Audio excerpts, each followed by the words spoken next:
Welcome back to the Discover Card Countdown to Green for the Sharpie 500 here at the Bristol Motor Speedway with Paul Donahue, the president of Sharpie. And why this event, why this night for you guys to get involved in NASCAR? Well, you know, Marty, this is such a great race. It's a fan's favorite, and certainly Sharpie is a fan's favorite as well, and we're thrilled to be here sponsoring the night race. And I understand you have a great contest going on tonight where you can give away $1 million. You know, you can give it to me if you want to start before you start. I'd love to, Marty, but I got lawyers over here. No, we do have a great contest tonight. We have one fan who's here who has a shot at $1 million.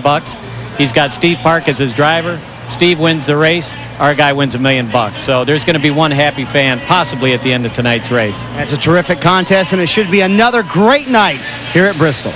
Sure should, Marty, and we're looking forward to it. You know, each week, tremendous accomplishments on pit road and on the racetrack go unrewarded. That's why BP created the Golden Benny, and it too has an ever-changing rule book. For example, last week it paid off in cold hard cash. This week it goes to $1 million bill.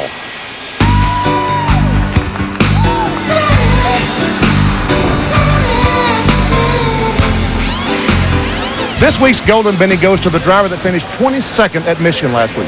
That's right, I said 22nd. And no, Bill Elliott didn't get the award when he won at Pocono or Indy. But I think last week was as impressive as those wins.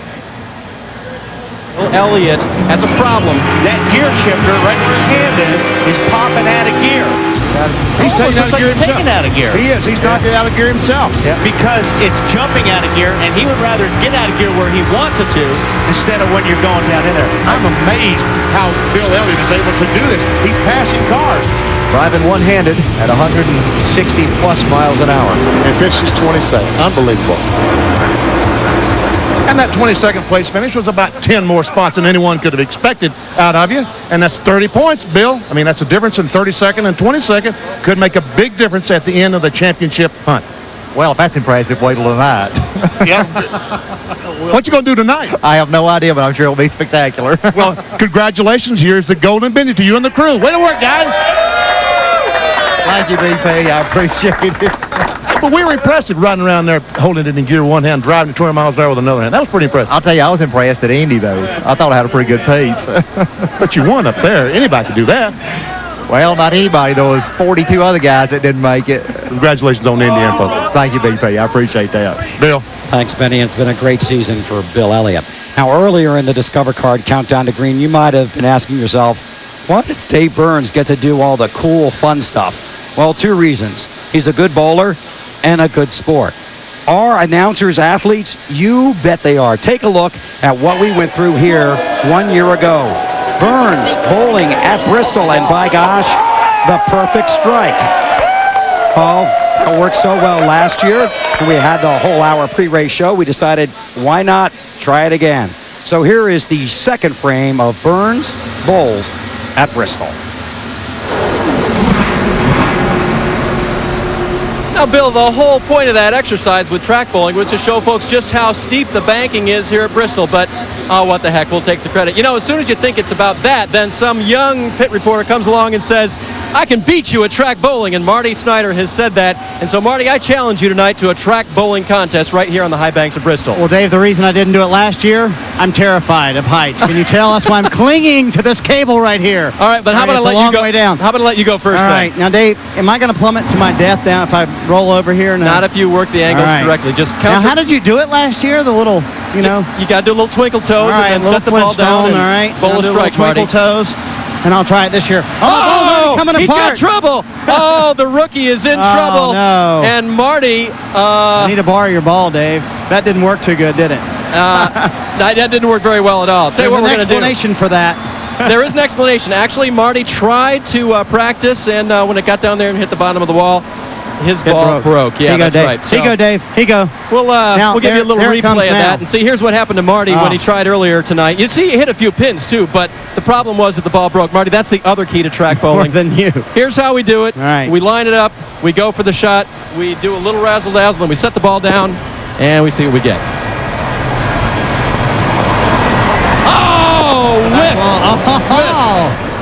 Oh, but you see, I got half of it right, though, because the ball did not break in half when it hit the wall. So what did we learn tonight? We learned that it's a long way down from up here, Dave. That's right, and you never know what's going to happen in live television. And stick to the first time probably is the best answer here. That's a good motto, Dave. That's what I was going to say. We learned we shouldn't have done it again. Thanks, you guys. Racing at Bristol. There are a lot of keys to it. You have to make sure you're comfortable in the seat. You have to be patient, stay relaxed. Then when you get an opportunity to bust a move, you go for it and hope you don't get run over. And that's just a fan trying to get a beer. On the track, it's even more intense. Everything you say to me takes me one step closer to the edge, and I'm about to break. I need a little room to breathe, 'cause I'm one step closer to the edge. I'm about to break. Everything you say to me takes me one step closer to the edge, and I'm about to break. I need a little room to breathe, 'cause I'm one step closer to the edge, and I'm about to break.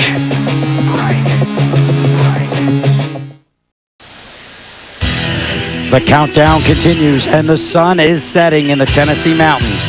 And race fans from coast to coast know what that means.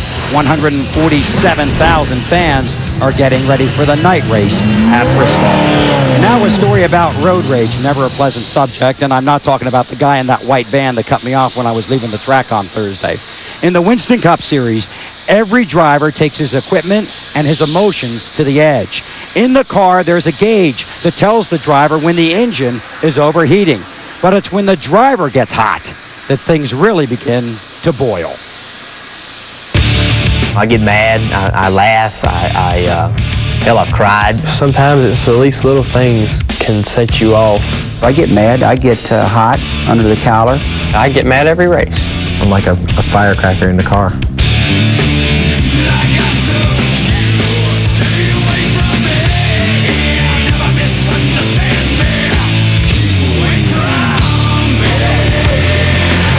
Racing is not much different than driving in rush hour traffic.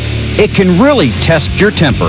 If you get upset in the car and you get emotional inside the car, then you forget where you're at. You forget what you're doing.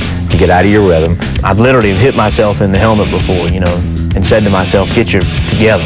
Or you got to be able to take a deep breath and sit back and say, ooh, calm down, because it will get to you.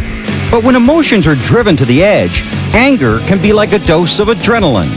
Tony Sr. and the guys always joke about doing something to make me mad all the time, so we'll go out and run faster because we always do when I get upset. If you don't let it, blow your lid off and you're just pounding the car on the racetrack, you can drive angry. Have you done that? Yeah, of course, we all have in our careers. Prime example, last year at Bristol, we lost 2 laps. I was mad, angry. We came back and made up 2 laps and won the race. And it's amazing your competitors can see that. When they know something happening, you are mad, and they can see the jerky driving style and all the crazy things going on. And they know to get the hell out of the way most of the time because this guy's out of control at the moment.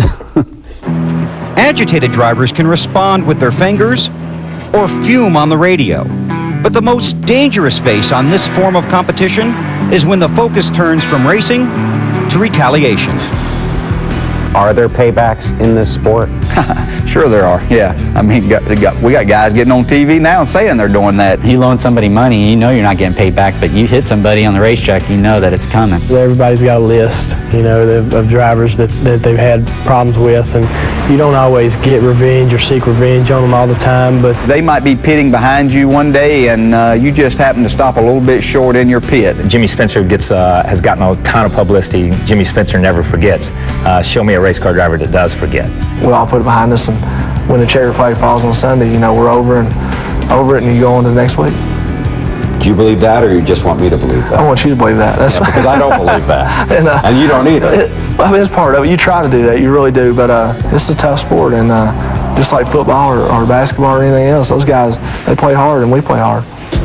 While close inspection will prove that paybacks do exist, the common template is still denial. I try not to live by that, to where I go just intentionally take a guy out. I mean, I've never agreed with that. If you're going after guys on the racetrack and they're a payback, I think that could have an ugly ending one day. If you're worried about every time you come up on a guy or a guy comes up on you, that you guys are going to battle it out and possibly end up in the wall, that's not, in my mind, what racing is all about.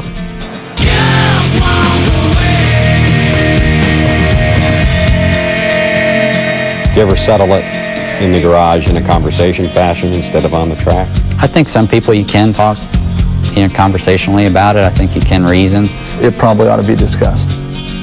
Just walk up and deal with it. I think in the back of the other guy's mind, it's just like talking to your brother if you've gotten an argument, or talking to your, somebody at school. As soon as you turn around and say, well, I'll get him back in my own little way.